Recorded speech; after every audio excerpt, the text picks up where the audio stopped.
Also called the Garden of England. I actually lived in Kent for over 18 years, but I never really explored it. The only coastal towns I went to were Hanbay, Sheerness-on-Sea, and Margate. Now, Margate and Sheerness-on-Sea made me have a negative view of UK coastal towns. I just didn't like the vibes, the restaurants, and there were like seagulls everywhere. But this time I wanted to visit some of these Kent coastal towns with an open mind. And I was actually quite impressed with some of them. I'll start with Ramsgate. I had to take a train to Ramsgate from London, Victoria. I planned 2 days for this trip, so I needed the anytime return ticket. Another reason why I was never able to explore some of these towns is because it's just too expensive. I mean, 105 quid for a return ticket to Ramsgate. I go on the train, and after Faversham, you start to see some of the North Sea on some of the areas.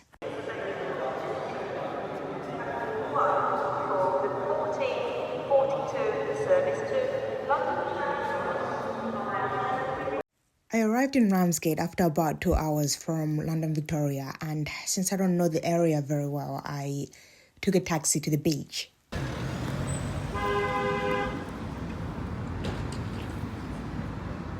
Boat tours are available to see some seals in Ramsgate. I didn't book one because last time when I went on a seal tour, this was in Namibia, they tried to bite me.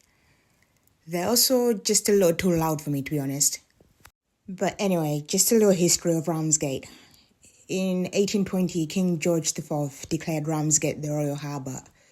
This is because he received great hospitality here, and only Ramsgate actually holds this title in the UK. Ramsgate also has a maritime museum where you can learn more about its history. This is the museum building.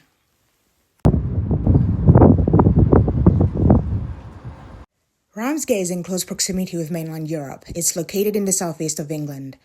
For this reason, it was a chief embarkation point both during the Napoleonic Wars and for the Dunkirk evacuation in 1940.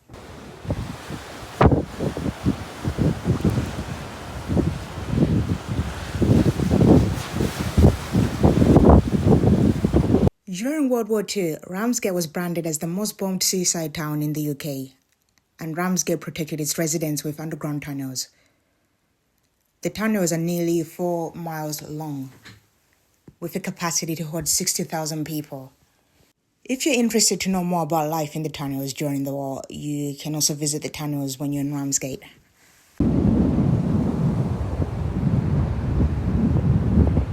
Ramsgate has a beach with sand. This is quite unique in the UK since a lot of beaches here have pebbles, not sand. During my time in Ramsgate, the beach was clean. It could also be that it was a quiet day. I saw a lot of reviews online that it's dirty, there's rubbish everywhere, and seagulls steal your food. With the seagulls, I don't know if anything can be done though. I mean, they are wild animals. But what we can change is that if you're going to visit, you also need to respect the place by not just leaving rubbish everywhere. And the same goes for the locals. They need to also respect their town and take care of it. One of the good things about Ramsgate is how close the beach is to amenities. And there's good variety of restaurants. There's an option to be in a more busy area, but you also have the option to go to a more quiet area. This is the Wetherspoons near the beach. You won't miss it when you visit. It's right next to the Maritime Museum, and I would say it's one of the landmarks of Ramsgate. It's actually the world's biggest Wetherspoons and can hold up to 1,500 people. So, Wetherspoons is a chain of pubs and is a big part of the UK culture. Almost every town has a Wetherspoons. This one's quite fancy though. I ordered some chicken caprese. They have a lot of items on the menu actually. Some seafood, vegan options and more. I really enjoyed the food, but the service was quite slow. I did some more exploring around the town. Sometimes good places are hidden in tight spaces. Is that caught by someone? Anyway, I love getting lost in these tight little streets. You just never know what you can find. I mean, look at this store's architecture. It's so cool. If you really want to take a walk in Ramsgate, you need to have a lot of energy. There are a lot of stairs in most places because the land is not flat from the beach to the town. So you need to be really prepared to do this.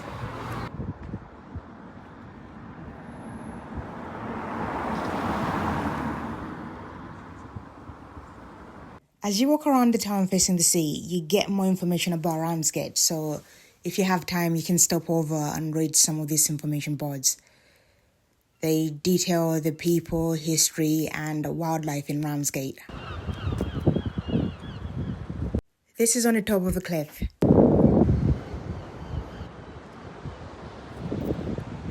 Remember when I was talking about the tunnels? You can also see the entrance from the cliff. The tunnels were closed when I tried to visit, but I'm guessing they're underneath this cliff. If anyone watching knows more about the tunnels, please let me know in the comments down below.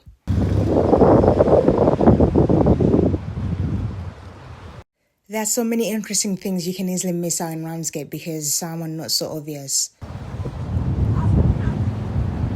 This used to be a toll gate. The description here says, originally a toll gate for the East Cliff Esplanade. Middle-class Victorian gentry would pay for the privilege to promenade in their finery along this once exclusive clifftop walk. Operating as a toll booth from 1866 to 1900s.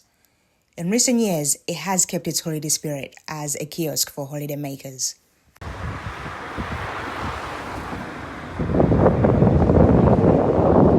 I actually thought the beach was going to be small and that most of it would just be cliffs.